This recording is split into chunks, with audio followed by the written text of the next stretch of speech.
ready to explore a concept that could reshape a nation. We're diving into this idea of federalism for Lebanon, and you might be surprised by how it could benefit everybody. Yeah, I mean, it's fascinating how this model could actually address some of the long-standing challenges in Lebanon, and really kind of pave the way for a more harmonious future. So we're not just talking about like some abstract theory here, right? Yeah. We actually have a proposed constitution for a federal republic of Lebanon to really dig into. Exactly. We've got a blueprint here. The blueprint. Yeah, a blueprint for a system that's designed with, the history of Lebanon in mind, and to really kind of, address some of those issues and make things better. Okay, so what are some of the core principles that are at play here? Well, at its heart, this constitution is proposing to shift away from that centralized system that's caused a lot of problems and more towards power sharing. Power sharing, yeah. Between a central federal government and then regional cantonal governments. Okay. So think of it as carefully balancing power, right? Making sure that the central government doesn't overreach, while also giving those regional communities the freedom to manage their own affairs. Okay, I'm starting to see the appeal here. Yeah. It's about striking that balance, Exactly. respecting national unity, but then also local autonomy. Yeah. And what's really interesting about this for Lebanon specifically is how it could empower its diverse cultural and religious groups. Okay. Imagine a system where communities have more control over things like education or family law or cultural heritage, things that are really deeply intertwined with their identities. That makes a lot of sense. Yeah. But this constitution gets even more specific, right? Yeah. It actually proposes dividing Lebanon into 4 cantons, Sunni Shia Druze and Christian. Right. And I imagine that's raising some eyebrows. Yeah, and understandably so. Yeah. It's important to remember that these cantons are delineated based on where the majority of each group's native population already resides. And there are safeguards in place to protect the rights of minorities within each canton. So it's not about creating segregated enclaves. No. But recognizing the existing demographic patterns while making sure that everyone's rights are protected. Exactly. But how would this work in practice?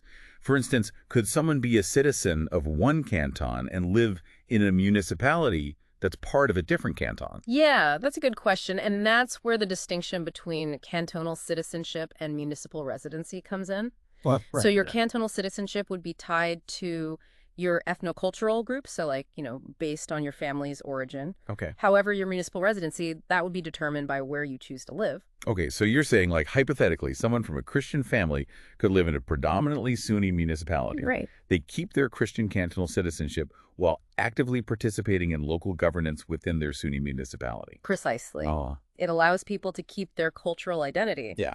While also engaging in the governance of their chosen place of residence. Now, I'm sure there are a lot of people who are listening to this and thinking, okay, but how does this model protect individual rights and freedoms? Right.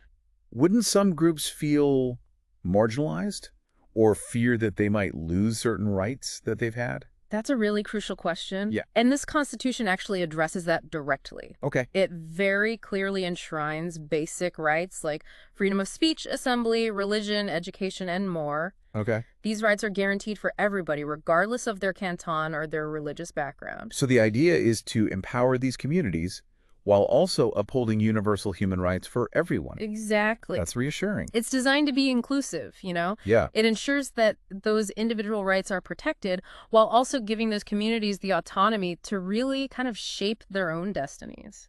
It's fascinating how this model is trying to balance individual rights and community values and national unity. Right. Seems like a delicate act. It is. But the potential benefits are very compelling. And what's remarkable is that this proposed constitution doesn't stop with just the political structure.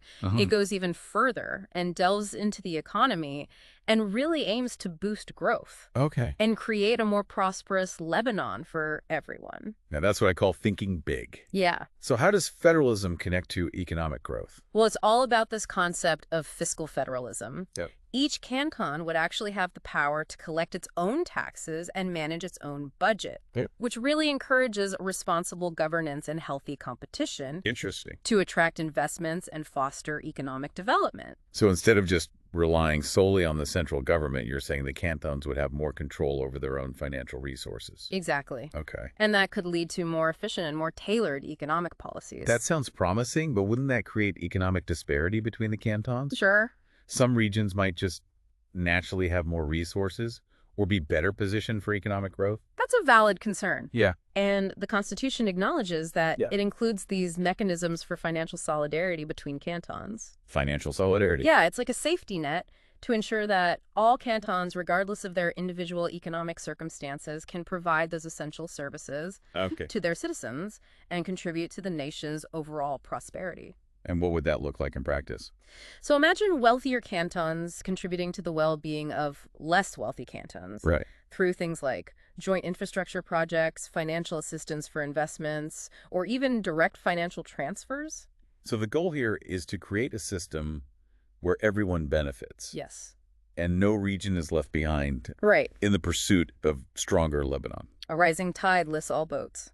I like that. Yeah. It seems like this system is really designed to address those concerns about potential inequalities. It's not just about autonomy. It's about creating a system that works for everybody, fostering both individual and collective prosperity. Absolutely. Yeah. And it recognizes that a strong Lebanon requires all of its cantons to thrive, Well, and that cooperation and mutual support are absolutely essential for achieving that goal. it's a very positive vision for Lebanon, Yeah. one that prioritizes both individual liberty and collective well-being. This proposed constitution seems to offer a path toward addressing some of those long-standing tensions and creating a more unified and prosperous nation. I agree. It's definitely a lot to unpack, and I'm eager to delve deeper into some of the specifics. Yeah, and there's so much more to explore. We haven't even touched on how this impacts the military or foreign relations or the management of those essential resources like water and energy. Let's dive into those crucial aspects next time. Sounds good. So, we've been talking about how a federal system could really reshape Lebanon, empowering communities and potentially leading to, greater economic prosperity for everyone. Yeah.